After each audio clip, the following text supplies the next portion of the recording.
Bueno, vámonos con esta tercera palabra y yo quiero hablarles de un tema que me apasiona muchísimo y es el tema que titulo El poder de vivir en la palabra. Yo sé que tú vives en la calle tal, con carrera tal, en el barrio tal, en el edificio tal, pero estoy hablando de el poder de vivir en la palabra. Vamos a hablar de eso. Y comienzo leyendo algunos pasajes de las Escrituras para echar una plataforma y compartir lo que quiero compartir. Mateo 24, versículo 35, versículo muy conocido por todos. Dice Mateo 24, 35: el cielo y la tierra pasarán, pero mis palabras no pasarán. Estas son palabras dignas de ser enmarcadas, que nunca pasarán de moda. Eso lo dijo Jesús. Miró los cielos y dijo: señores, esos cielos que ustedes ven algún día van a pasar. Golpeó así un poco la tierra y dijo: la tierra que ustedes pisan algún día va a pasar también. Pero él dijo: mis palabras no pasarán. Si puso como comparación los cielos y la tierra, puso como referencia algo que a uno le parece que nunca se va a acabar, algo que parece súper hiper estable. Pero el Señor dijo: eso pasará, pero mis palabras no pasarán. En Juan capítulo 6, el versículo 63, el Señor Jesús también habla y dice así: el Espíritu es el que da vida. Juan 6, 63. La carne para nada aprovecha. Las palabras que yo os he hablado son espíritu y son vida. Las palabras que yo he hablado son espíritu y son vida. Y permítanme tomar un poco de lo que dice Pablo y Santiago. En Colosenses, Pablo dice en el capítulo 3, versículo 16 de Colosenses, dice: la palabra de Cristo more en abundancia en vosotros, enseñándoos y exhortándoos unos a otros en toda sabiduría, cantando con gracia en vuestros corazones al Señor con salmos e himnos y cánticos espirituales. Ustedes saben que Pablo fue un hombre con un ministerio muy contundente, escritor de 14 epístolas, casi que escribe todo el Nuevo Testamento. Y Pablo se encarga puntualmente de decirle a cada cristiano, a cada hijo de Dios, de decirnos que él desea, que él aconseja, que él plantea que la palabra de Cristo viva, more en abundancia en nuestras vidas, en nuestros corazones. Y Santiago capítulo 1, versículo 22 también nos dice así: pero sed hacedores de la palabra y no tan solamente oidores, engañándoos a vosotros mismos. Sed hacedores de la palabra y no tan solamente oidores, engañándoos a vosotros mismos. Santiago enseña que oír la palabra y no ir a hacerla es vivir en un engaño, es engañarse la persona misma. Con todo esto, la Biblia nos ofrece indiscutiblemente muchas razones por las cuales nosotros deberíamos descubrir cuán poderoso es vivir en la palabra. Es importante saber a qué congregación asistimos, quiénes son nuestros pastores, a qué autoridad ministerial sujetarnos en el marco de lo que es sujeción a autoridad. Todo eso es importante, pero sobrepasa la importancia de vivir en la palabra. Leyendo esto y estudiando, yo llego a una conclusión muy sencilla. No existe, pero es que no existe una base más sólida para desarrollar un proyecto de vida. Hablo con las personas que tomaron muy en serio sus proyectos de vida. La persona que quiere pasar desapercibida por la tierra, que solo se dedica a desayunar, almorzar, cenar y de vez en cuando afeitarse y lavarse los dientes, pues para ellos quizás es muy normal vivir sin palabra. Pero cuando uno tiene proyectos de vida serios, cuando uno quiere establecer la vida en una base sólida, no hay nadie más que nos ofrezca esa base como la base firme que ofrece la palabra de Dios. Vivir en la palabra es estar cimentados en algo exageradamente sólido y contundente. Permítanme leer un pasaje que es familiar para ustedes. Es un poquito largo, pero igual es la palabra. Y no hay algún versículo que diga que el predicador tiene que leer versículos muy corticos o versículos muy largos, pero esto necesito leerlo para de allí tomar unos principios que es lo que quiero impartir con la ayuda del Espíritu Santo.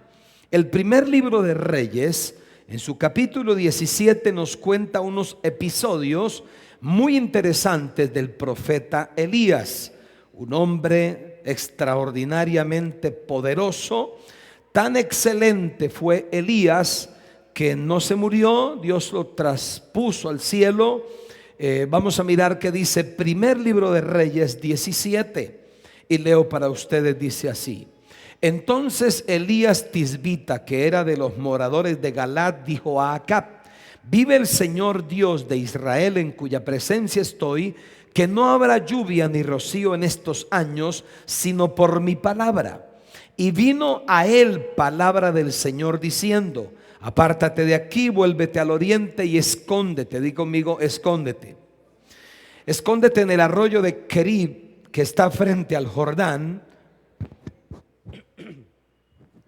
Beberás del arroyo, y yo he mandado a los cuervos que te den allí de comer.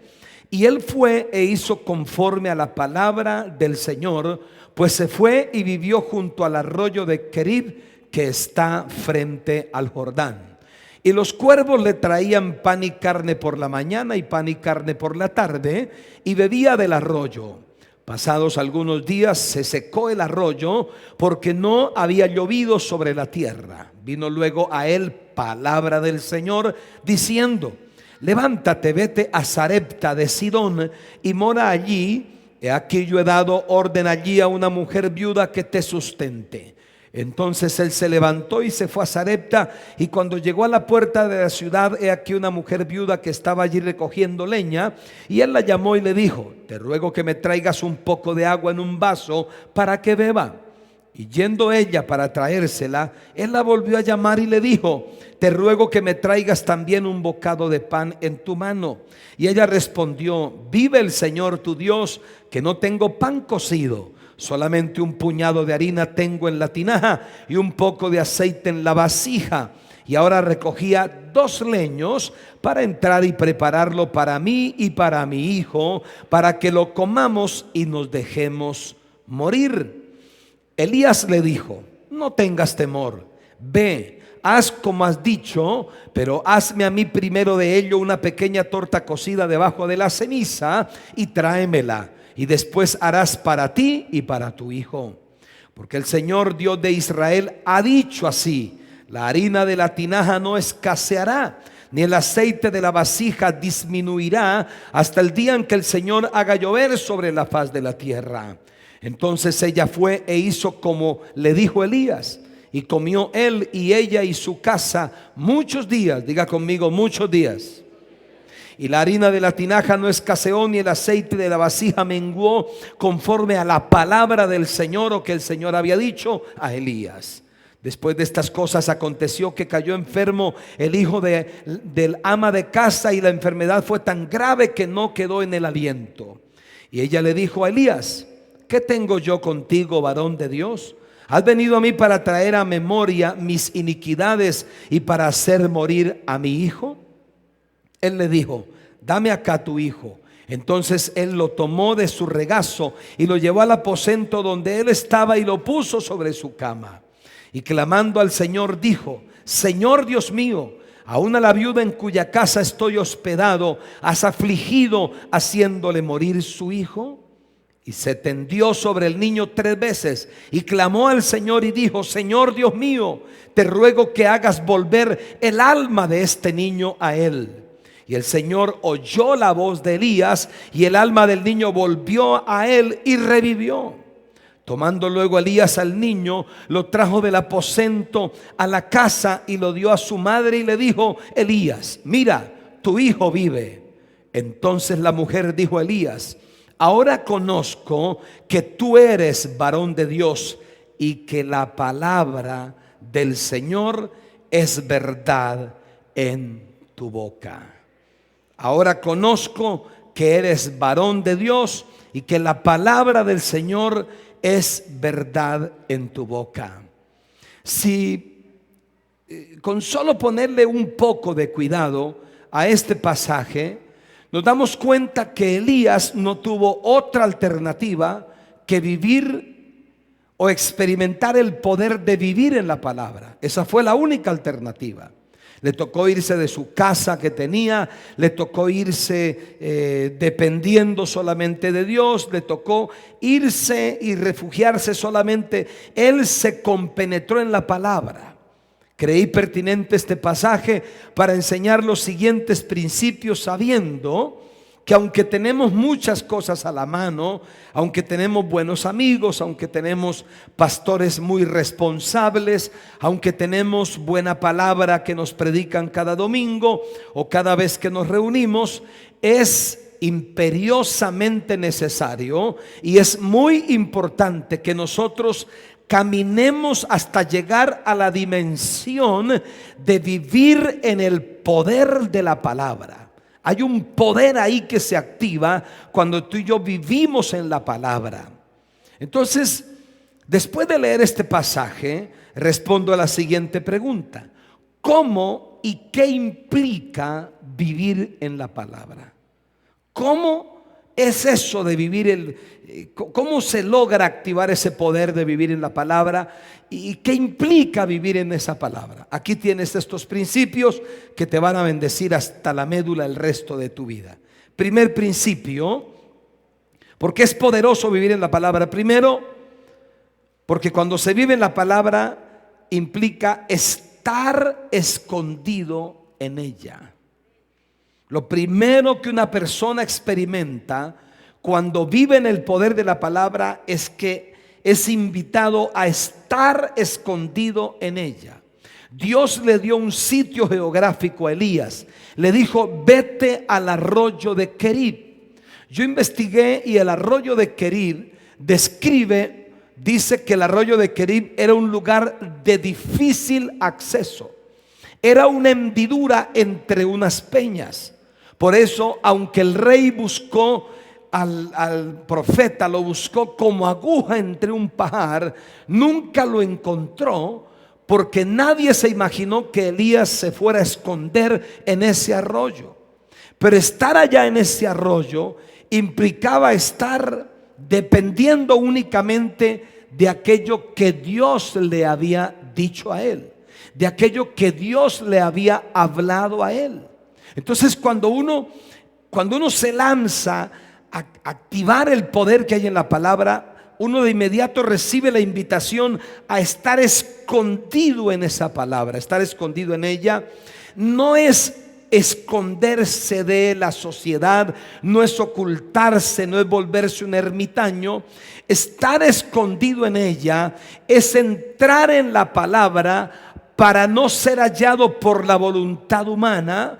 Es estar escondido en la palabra al punto que tú no eres encontrado por la opinión de un médico, no eres encontrado por la opinión de alguna persona que parece que sabe pero no sabe que no sabe porque no sabe. Entonces, si no se está escondido en la palabra, la gente se encuentra con opiniones, la gente se encuentra con desprecios. Cuando la gente es hallada por las situaciones adversas y no está escondido en la palabra, va a pasarla muy difícil. La vida se le torna a cuadritos. Pero Elías, obedeciendo una palabra, se escondió en un lugar, estaba escondido en la palabra. Yo te animo, no sé, he atendido personas con enfermedades terminales, con cáncer, con SIDA. He atendido personas fracasadas, personas amenazadas, personas que ya están al borde de la muerte. He atendido personas huérfanas, viudas, etcétera, etcétera. Y siempre nos ha funcionado llevar a estas personas y que se escondan en la palabra. Recuerdo una pareja, su hijo en un accidente murió trágicamente y ahora estos padres solamente deseaban morirse. Y no hace mucho tuve que asesorar a una pareja de personas que aprecio mucho porque les asesinaron a su hijo menor. ¿Y cómo hacer para consolar a estas personas? No hay nada más eficaz que poder tomar a esta gente y llevarla a esconderse en la palabra, en sus promesas, y no ser hallado por el desaliento, no ser hallado por la decepción y no ser hallado por toda la tragedia que Satanás quiere plantear. Estar escondido en ella. Segundo, ¿qué implica vivir y caminar en esa palabra? ¿Cómo es eso? Segundo, saber que en ella hay sustento. Diga conmigo: en la palabra hay sustento. Dígalo más fuerte: en la palabra hay sustento. ¿Qué hay en la palabra? Sustento. Saber que en ella hay sustento. Dios no puso a Elías frente a un supermercado, no puso a Elías frente a un restaurante. Dios puso a Elías en un lugar donde nadie humanamente podía llegar a llevarle provisión a Elías. Pero por inhóspito y difícil que parezca, el lugar a donde la palabra nos lleva, la dirección de Dios nos lleva, el sustento que la palabra ha prometido llegará. ¿Cuántos dicen amén? Diga: el sustento llegará. ¿Cuántos lo creen? El sustento de que va a llegar, va a llegar. Estar escondidos en la palabra, número uno. Número dos, saber que en ella hay sustento. Creo que si hacemos aquí unas filas con los pastores para escuchar todas las situaciones donde hace falta algo, nos tomaría horas escucharlos a ustedes y quizás ustedes escucharnos a nosotros, porque nosotros como pastores quizás uno no está pensando solamente en cuánto hace falta para pagar el recibo de la luz, sino que hay retos de miles de millones, hay retos muy grandes, hay nóminas, hay desafíos. Siempre la gente que soñamos cosas grandes, siempre nos hará falta algo, pero no es un faltante por desgracia, es un faltante por desafío, es un faltante por reto. Y sé que todos los que estamos aquí tenemos quizás algún faltante, pero ¿qué tenemos que hacer? Soportarnos en la palabra, anclarnos en la palabra y saber que lo que dice la palabra es verdad. Y ella dice: el Señor es tu pastor y nada te faltará. En lugares de delicados pastos te hará descansar, junto a corrientes de aguas te va a pastorear el Señor. Él quiere que tú y yo vivamos la dimensión del nada nos faltará. Elías se fue al arroyo, le tomó trabajo llegar allá. Cuando ya se ubicó allá, dijo: bueno, aquí voy a quedarme, este es el arroyo de Querib. Revisó bien el mapa que Dios le había dado, las coordenadas. Dijo: estoy en el sitio correcto. Y decía Elías: sangre de Cristo, ¿y ahora de dónde sacaré para comer? Bueno, el Señor le dio una palabra, yo estoy escondido en ella y sé que en ella hay sustento. Oh, sorpresa, cuando él se termina de duchar en el arroyo y está queriendo descansar, siente que llegan unos cuervos, y él ya conocía el canto de los cuervos, el ruido que hacen, y sin embargo los cuervos estaban ahí como insistentes. Y Elías se asoma: ¿qué es lo que pasa ahí? Cuando, oh sorpresa, venían con un par de hamburguesas, porque dice que era pan y carne, eso es hamburguesa. Venían con unas hamburguesas extraordinarias, con miel, con salsa tártara, una cosa riquísima, ¿verdad? Y Elías dijo: wow, qué tremendo es. Yo vine a decirte en esta tarde, Cuando tú vives en la palabra, el sustento que ella dice que viene, va a venir. Dios no te va a incumplir. Aplaude al Rey de Gloria. Viene sustento en estos 70 días que faltan para terminar este año. Viene sustento el próximo año. Viene sustento para tu casa. Viene sustento para tu familia. ¿Cuántos dicen amén? ¿Cuántos creen que viene sustento? Claro, hay que saber que en ella hay sustento. Algunos dicen: yo trabajo en una empresa que mi patrón, ese hombre es, mire, pero recto, transparente. La quincena la paga el 15, la paga el 30, nos paga la prima. Esa empresa es una belleza, porque la lidera un hombre que es muy serio. Bueno, te felicito por estar ahí, pero yo te puedo decir que Dios es supremamente serio, que es muy vertical, que su palabra no pasará, que su palabra se cumplirá. Y Él dice que los que sembramos recibiremos cosecha, que las manos que se abren para dar son manos que quedan abiertas para recibir el sustento que ella dice que viene. ¿Cuántos lo creen? Sustento en todas las áreas, sustento en seguridad, sustento en salud, sustento en comida, etcétera, etcétera. Tercero, en ella, en la palabra, hay instrucciones claras. Hay instrucciones claras. No le busque otra pata al gato, porque no tiene. La palabra no te habla mentiras.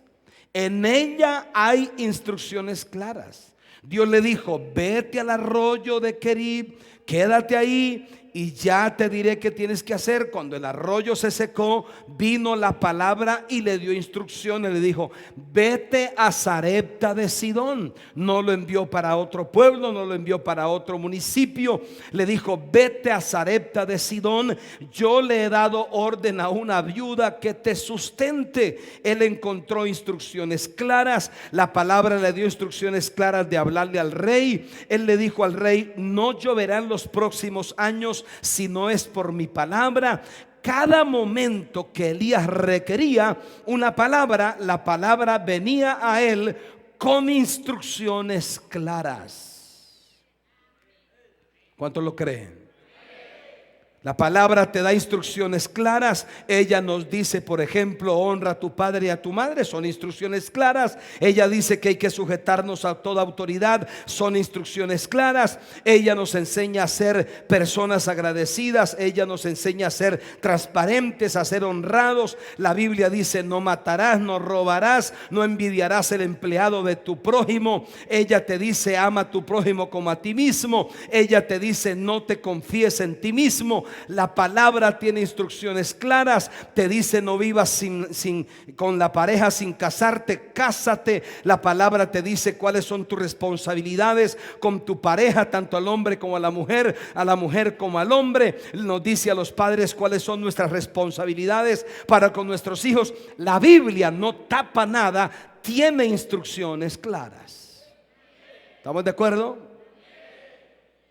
Cuando sabemos que en ella hay instrucciones claras, se activa el poder de vivir en ella en nuestra vida. Cuarto, vivir en esa palabra. Ahí hay un poder que es transferible, o un poder que se transfiere.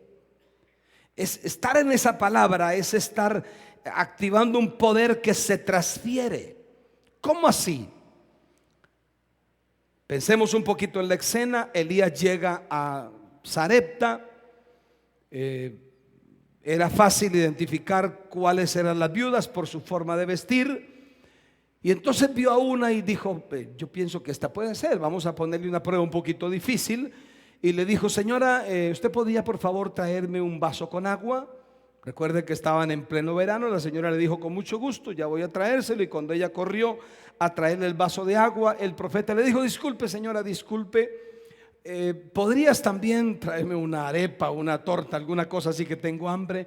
Y la señora le dijo: ahí sí hay problema, caballero, porque imagínate que estoy recogiendo aquí unos pocos de pedazos de madera para ir a la casa y preparar una comida con un poquito de harina que me queda, y ya tenía planeado, ya está, firmamos el contrato con la funeraria y todo, porque ya no vamos a morir con mi hijo. Esto está muy difícil, esto está terrible, no hay nada más que hacer. Ya entonces pues no tengo sino un poquito de harina nada más.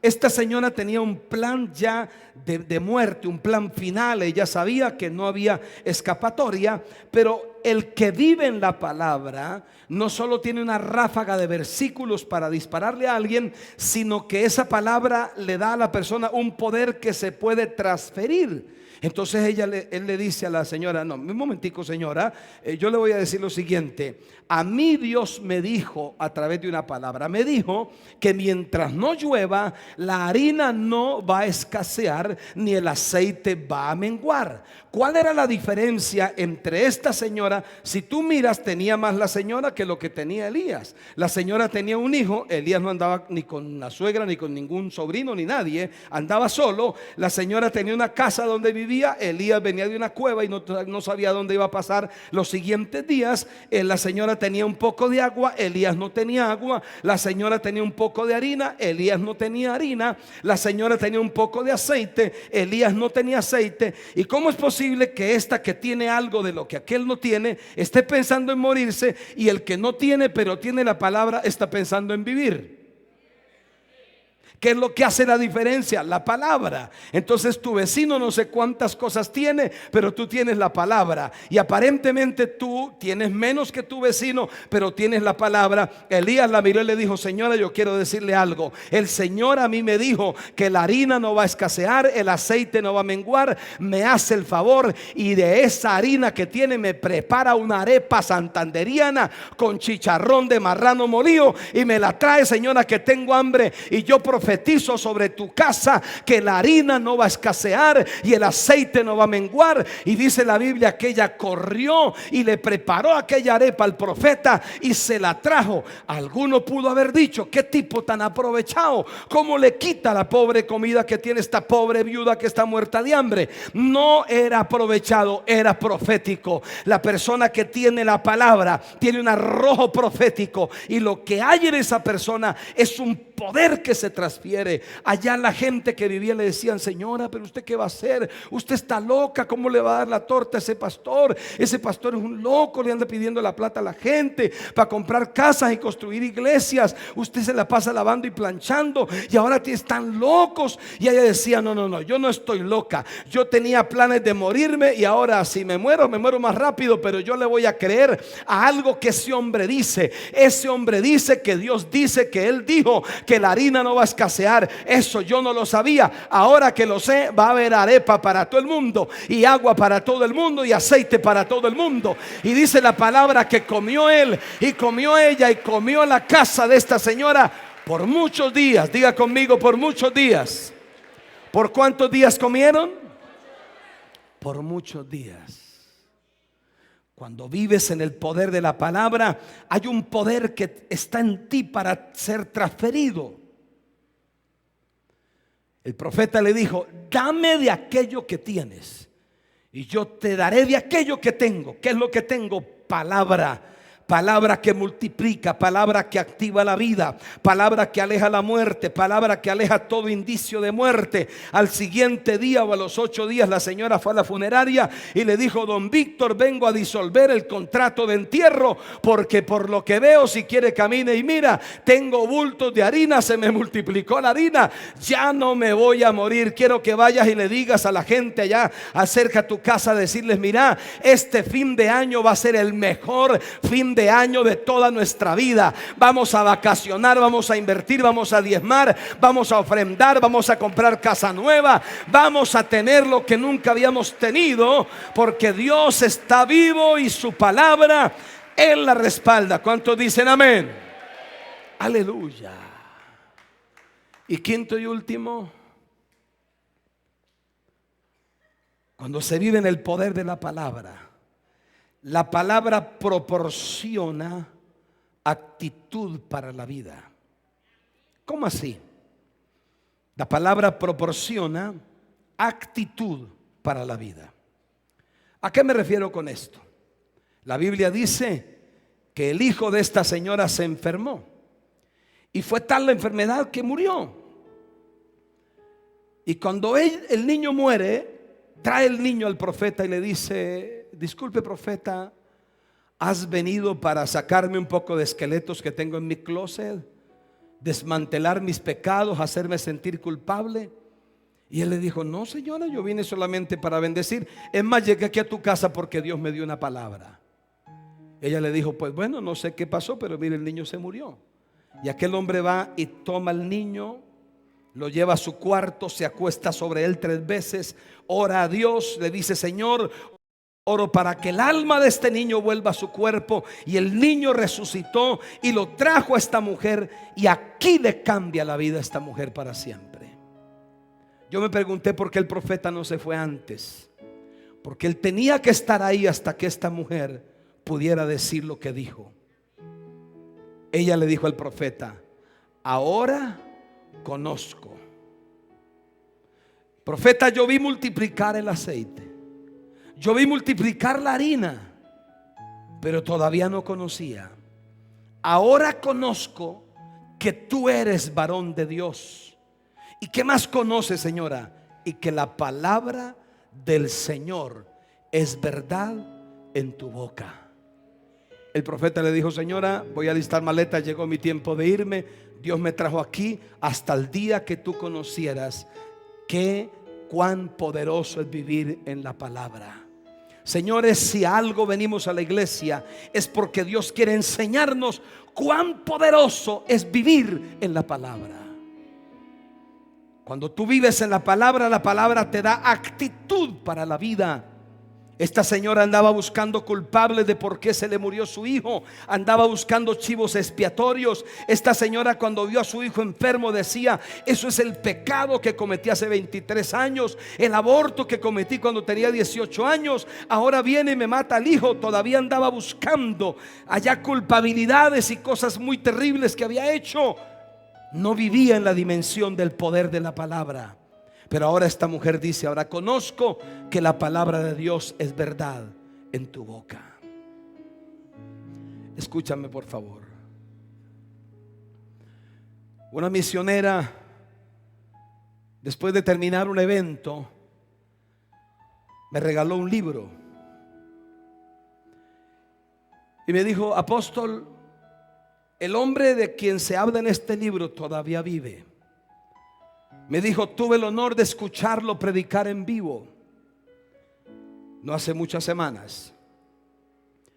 Me dijo: este libro a mí me impactó, apóstol, y creo que te va a bendecir mucho. Comencé a leerlo y cada página me hacía comer las lágrimas y se me secaba la garganta del impacto que producía ese libro en mí.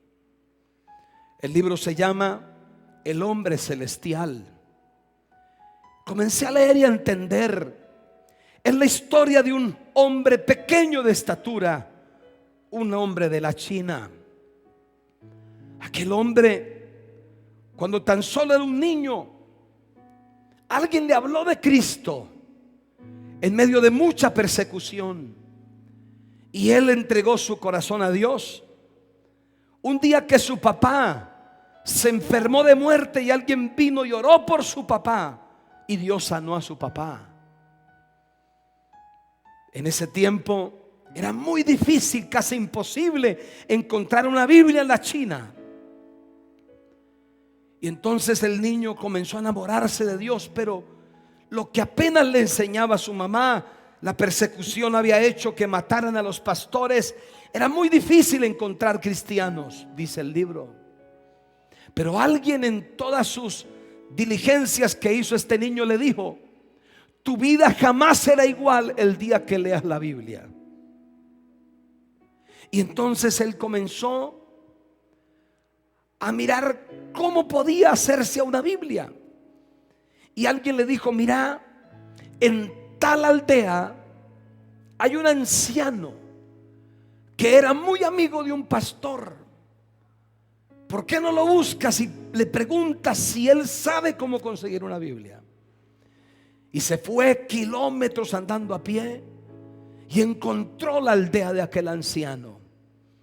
Y aquel niño jovencito de solo 16 años le dijo: yo quiero pedirte el favor que me digas cómo conseguir una Biblia. Y él le dijo: yo sé dónde hay una Biblia.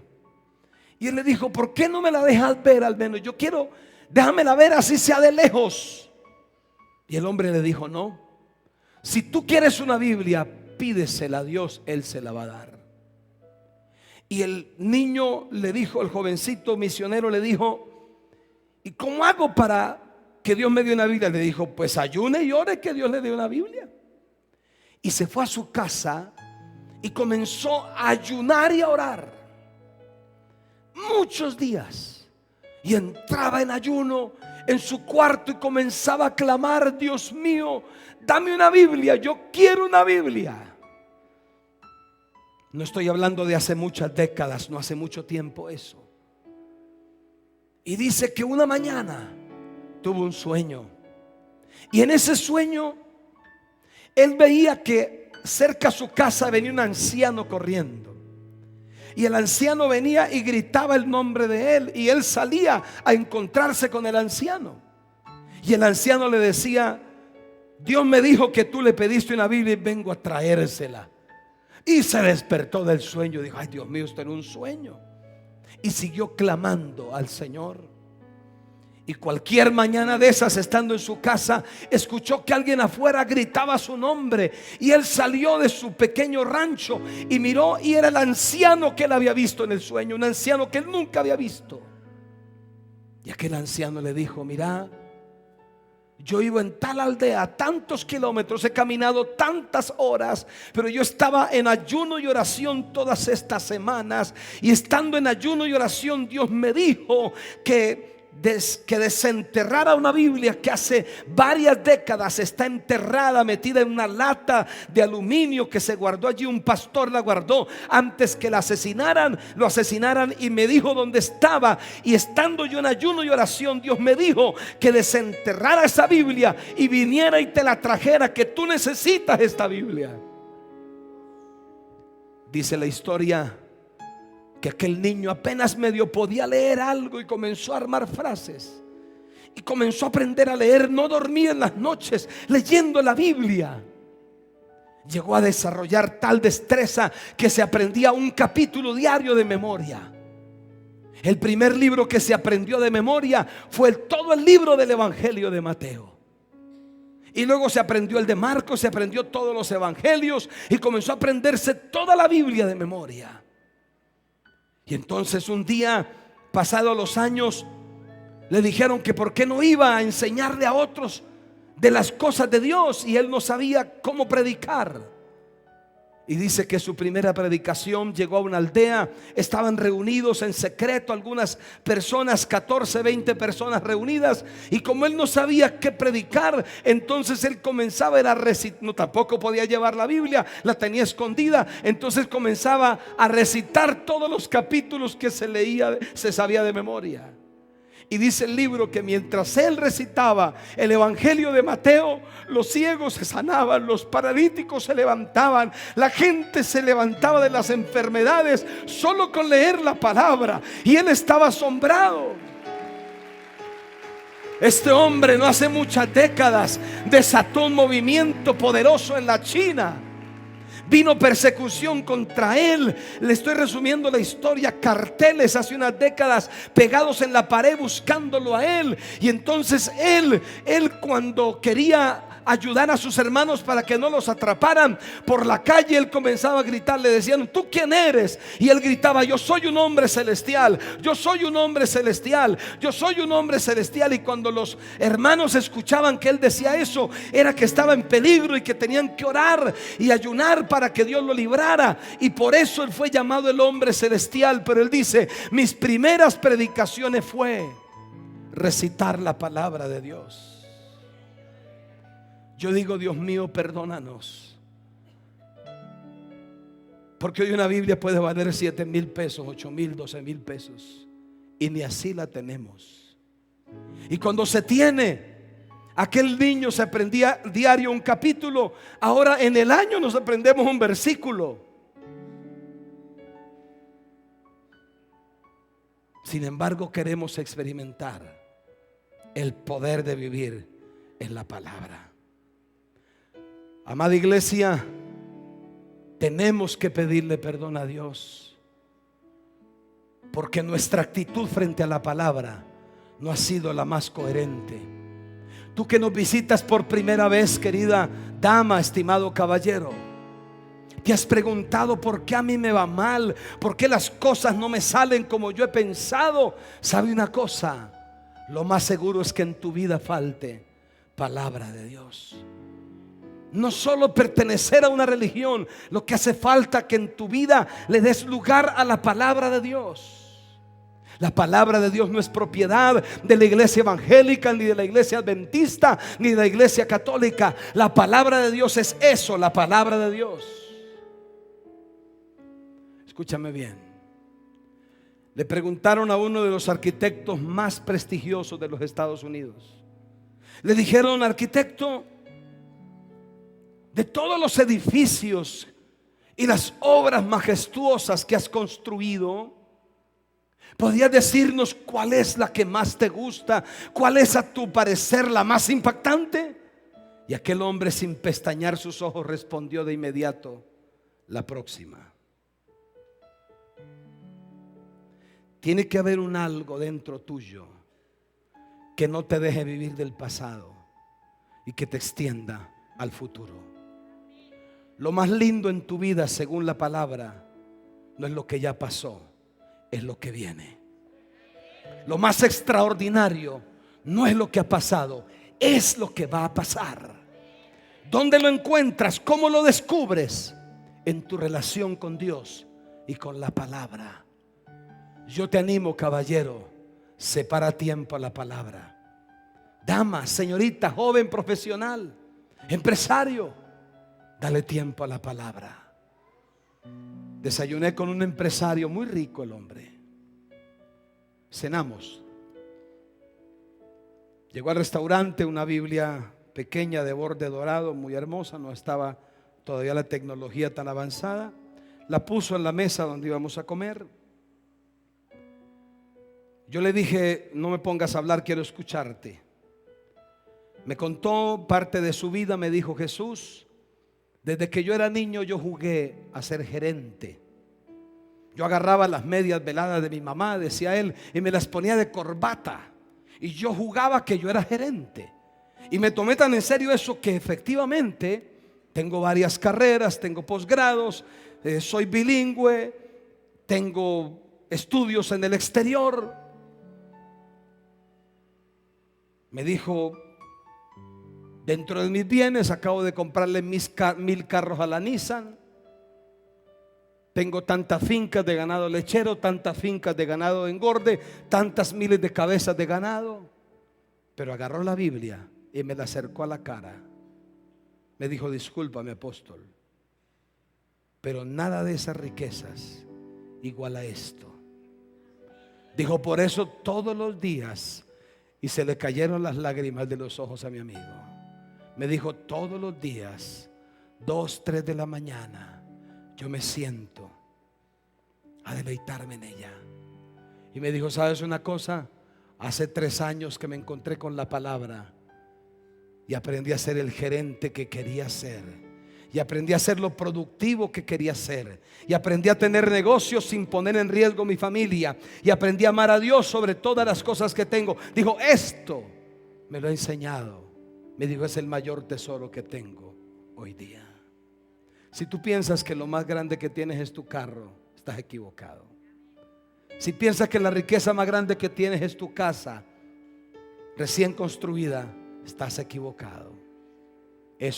Eso tiene algún valor, pero nada iguala al valor de la palabra de Dios. ¿Estamos de acuerdo?